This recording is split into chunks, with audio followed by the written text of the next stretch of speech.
그 다음에 이월결손금 공제 이 부분 봤고요. 종합소득세 신고서 계속 이어서 합니다. 3임대 원천징수 탭에 가게 되면요. 자, 임대 원천징수 탭 부동산 임대소득, 사업소득에 대한 원천징수. 자, 부동산 임대소득을 어떻게 주택 임대소득하고 그 외 소득으로 해서 집계가 쭉 다 될 겁니다. 그리고 F7 임대소득 집계를 클릭해서 반영을 하면 되고요. 그 다음에 원천징수당한 사업소득이 있었을 때 이 원천징수당한 사업소득에 대한 뭐예요? 원천징수세액은 어디다 입력하라고 했어요? 어디다가? 소득금액 명세 탭이 아니라 이 탭에다 입력을 하라고 했는데 원천징수당한 사업소득 자체가 총수익 금액에 포함되게 되겠죠. 그러면 원천징수, 사업소득에 대한 원천징수세액은 뭘로? 기납부세액으로 공제를 해줘야 될 거예요. 자, 이랬을 때 사업소득에 대한 원천징수 및 납세조업징수 이 여기에서 상호 사업자 등록번호 쭉 다 입력해가지고 여기에 원천징수 요 부분들을 입력을 해준다는 얘기예요. 자, 본 서식에는 사업소득에 대한 원천징수세액만 기록한다는 얘기예요. 그러면 다른 종합소득에 대한 원천징수세액이 있었을 때는 어떻게 하나요? 1번 소득금액 명세 탭에서 입력을 한다고 했죠. 자, 입력을 한다고 했어요. 자, 이렇게 해서 해주고 그 다음에 임대 원천징수 끝났다면 소득공제 명세로 가면 소득공제 명세 이미 다 배웠던 내용입니다.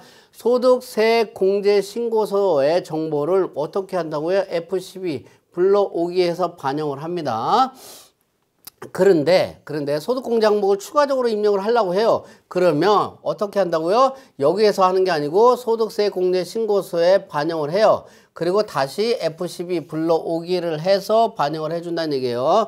자, 1번 소득금액 명세 탭의 소득 구분이 근로소득이 있을 때 근로소득이 있음과 그리고 뭐예요? 특별공제 및 특별세액공제가 자동적으로 반영이 될 거예요. 근로소득 있음, 없음 이런 식으로 표시가 되는 것을 볼 수 있어요. 자동으로 반영이 될 겁니다. 자, 그렇게 되고요. 그 다음에 여기에 보면 성실사업자라고 한다면 성실사업자는 어떻게 해줘야 되냐면 추가 입력 버튼을 클릭을 해서 뭐예요? 추가 입력 사항에 내국인 외국인 해가지고 성실사업자 뭐 쭉쭉 이 부분을 확인을 해줘야 돼요. 그래야지만이 저특법상 소득공제가 반영이 될 수 있다는 얘기예요. 성실사업자 기본금 특별세액공제 뭐 등등등 가산세 감면율은 뭐 해당이 없겠죠. 이런 부분들을 해당 사항을 입력을 합니다. 자, 추계 신고하는 연말정산 대상 사업소득자 등의 기부금 세액공제 여부를 여기에서 마찬가지로 입력이 해준다는 얘기. 근로소득이 없을 때 유효하다라고 나오죠. 이런 부분들이 있고요. 그리고 종합소득세 계산할 때 한도가 적용되는 게 있어요. 특별공제 등의 합계액이 2천만 원을 초과하게 되면 그 초과 금액은 없는 것으로 봅니다. 자, 그랬을 때 이것을 프로그램에서 어떻게 설정을 하느냐? 어떻게 F8 한도 계산 부표를 클릭을 하게 되면 소득공제 종합 한도 계산 부표 팝업창이 뜹니다. 이 팝업창이 뜨게 되면 여러분들이 내용 확인해 보시고 반영을 해 주시면 된다라는 얘기입니다. 이렇게 해서 해 주시면 되고요. 자, 그 다음에 여기 소득공제 명세 탭까지 반영이 되면 가산세 명세서 탭에서는요, 해당 기준 금액 등을 입력을 해줍니다. 기준 금액을 입력하면 가산세액이 반영이 될 겁니다.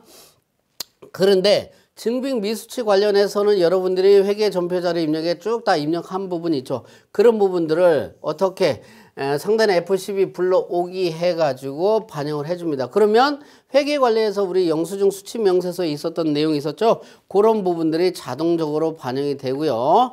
자, 장부 기록의 보관 불성실 가산세 이게 뭐냐면 무기장 가산세, 성실신고 미제출 가산세, 성실신고 확인 제도를 적용을 받는 경우에 이런 부분들 성실신고 미제출 가산세는 어떻게 F8 무기장 가산세 CF8 성실신고 미제출가산세 이런 부분들을 클릭해서 계산을 해주면 됩니다. 그랬을 때 무신고 가산세 그리고 무기장 가산세가 동시에 적용이 되면 무신고 무기장 가산세 비교 정리 요거 있네요.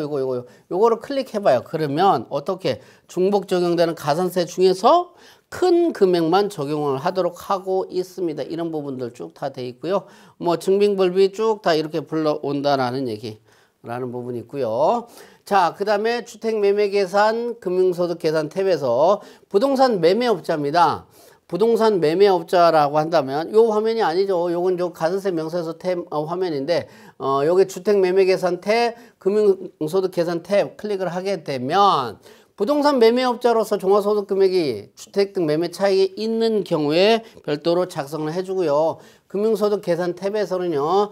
종합과세되는 금융소득 있는 경우에 작성을 합니다. 소득금액 명세 탭에 뭐 근로 뭐 사업 뭐 기타 소득뿐만 아니라 이자 배당 금융소득도 입력을 했죠. 그 금융소득을 입력한 게 여기에 자동적으로 작성이 되는데 다시 금융소득에 대해서는 제가 별도로 따로 설명을 또 할 겁니다.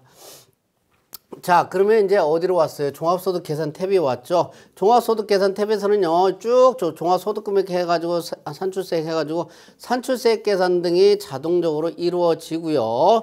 1번 세액계산.